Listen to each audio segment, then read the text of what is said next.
There was a day, a magical day, when I saw my life work from the outside. As the workshop facilitator used the model that we had co-created, I suddenly saw how it worked, and I was filled with awe. The process appeared to be working almost by itself. I saw its intrinsic energy at work. I witnessed the energetic flow of what was going on. I saw something greater than the sum of the component parts. I witnessed the fluid and powerful energy of the whole. In a deep sense, I experienced seeing the whole view model for the first time. Suddenly, it seemed that there was an awesome, indescribable experience of the creative energy inherent in all things, a fitting in with and a flowing with the energies that hold all things together, a seeing of the intrinsic energy of creation, all within the process that I was observing. It blew me away. My personal dreaming, ancient wisdom, the dream time, creation myths, all flowed together into a cohesive whole. My life work melded with the Tao of all things and no things. At least, that's how it felt. I slipped at that moment into an uncontrolled ecstatic experience. Or was it a manic experience? Some weeks later, I came back to earth and hit the ground with a mighty thud. Suddenly, I was normal again. Normal, but exhausted and all out of ecstasy. Or was it depression?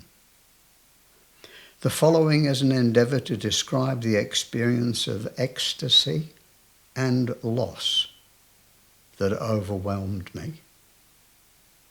An experience that some may describe as bipolar disorder.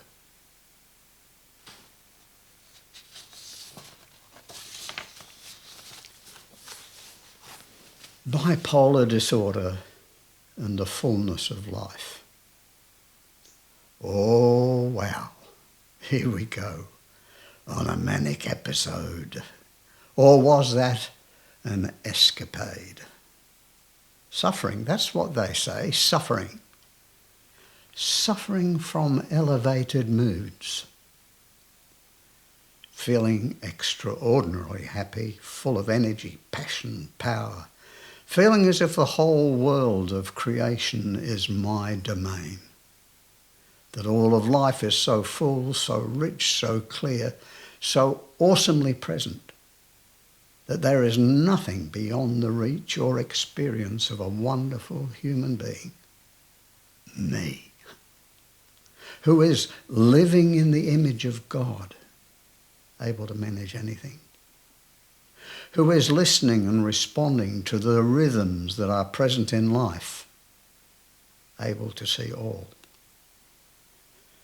who is flowing with the energies of rhythmic time, cunningly coexisting with tick-tock time, who is hearing story of earth and sky, learning to live in unseen realms, who is playing in the realm of magic, experiencing new paradigms and quantum shifts, who is harmonizing with ancient story, learning more deeply the story within, who is feeling the cunning power of living and acting outside of the oft unwritten, compulsive, rational, economic, politically driven, absolutist, altruistic, idealistic, Western cultural rules and regulations, ecstatically happy.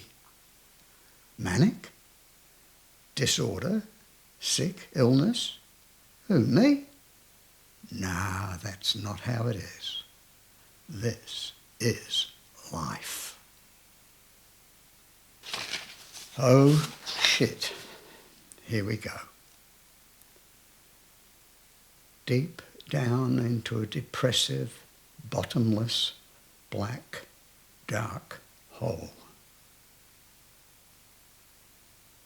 Right into the heart of another terrible, unknown, unlit, dark cave. Take your pick, or write down your own description, however the downward is described. It is dark, it is scary, and it is bottomless. Suffering.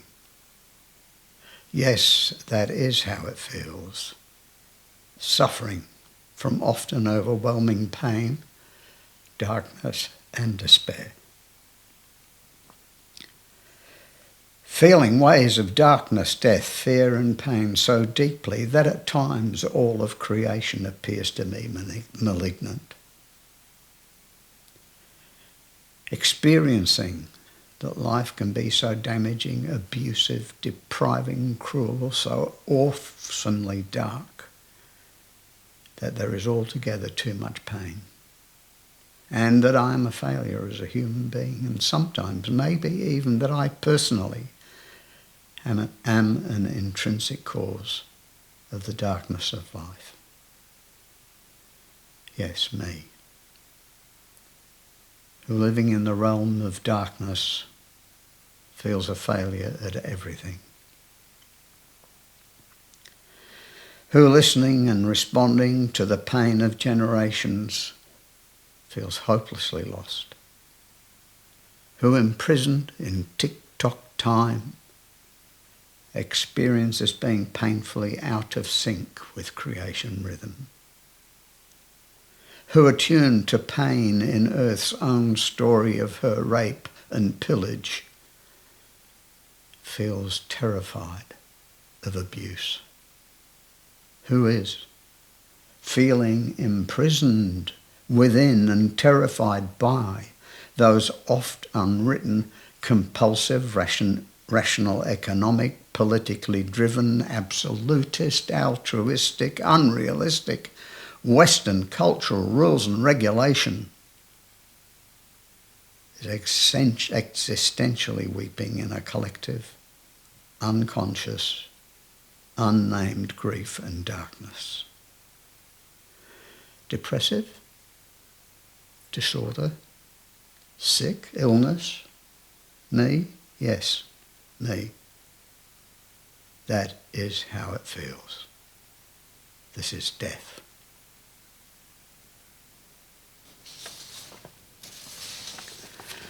I wonder, what is the difference between a prophet, magician, witch, shaman, medicine woman, keeper of story, messiah, and a manic depressive? Answer: the perception of the culture that gives it its name. What we name is what we get. A personal plea. If ever I get committed to a psychiatric institution for mandated treatment, please, please, please, let me have a psychiatrist like R.D. Laing, whose work was not locked into a framework of mental illness, who learned from the people he worked with that mental illness is the product of a social paradigm that needs to put people into boxes, and that schizophrenia is a perfectly normal response to the insane world that we live in. Let me have a psychiatrist like Jerry Tufik, who held that the only dysfunction that he knew about was society's inability to accommodate difference and to share real love. Let me have a psychiatrist who believes that her ability to see things differently can make a radical difference for me. And if you can't find an R.D. Laing or a Jerry Tufik, feed me, care for me, keep me safe. That's all. In the meantime, I'll live in dream time and do my best to learn to live in an insane way in this insane world, in this crazy, rationalistic, economically driven absurdity called civilization. As I live in dreamtime, I may not easily fit into our civilized culture. I may act and speak in ways that make it tricky for you to understand. I may at times appear to be off the planet. I may occasionally find it difficult to manage eating and sleeping in 8-hour time frames. But if you respect me, if you value me, if you talk with me rather than over at me, if you call me different rather than sick, then I'll be able to come and join you in a way that you'll find easier very soon, promise. I'll even be able to add value to our community. And if you really believe I need protecting from myself, please, please, please care for me with deep respect and fullness of regard. And as much as you are able, love me. Not because I'm lovable. Love me.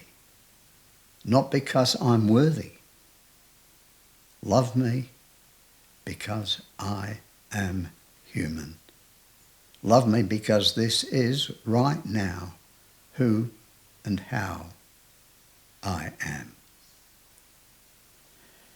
Take care and treat me wisely, because in my experience and that of other not-so-rational people of difference is a richness and fullness of spiritual, artistic reality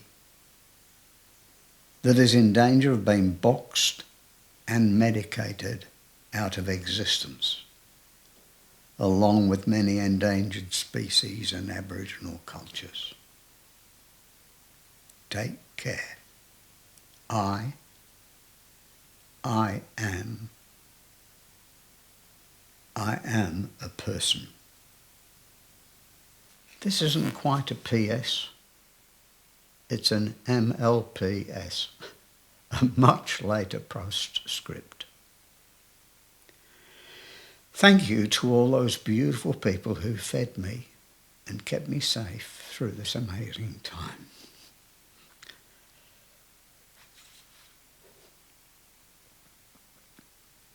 Your love and belief in me enabled me to enjoy a prophetic experience rather than suffer in a way that would have led to a whole other journey managed by psychotropic medication.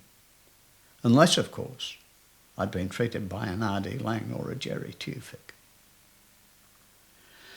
I am fortunate to have amazing internal and external resources. These resources, my training over many years and my wonderful, wise and loving friends enable me to go through an extraordinary experience safely for myself and others. To those who do not have such resources and supports, who may well need psychotropic medication to ease the symptoms and may need a hospital environment to provide safely. May you be blessed with the professional supports that you need through people who treat you as a human being rather than a patient. May those professionals that you call upon for help offer you deep regard, profound respect, and compassion. What grew out of this experience for me was a model for growth and personal development that I have called Whole View. It is the model that underpins all my work and the way I live. I will forever hold gratitude for this experience and for those who enabled my journey through it. Thank you.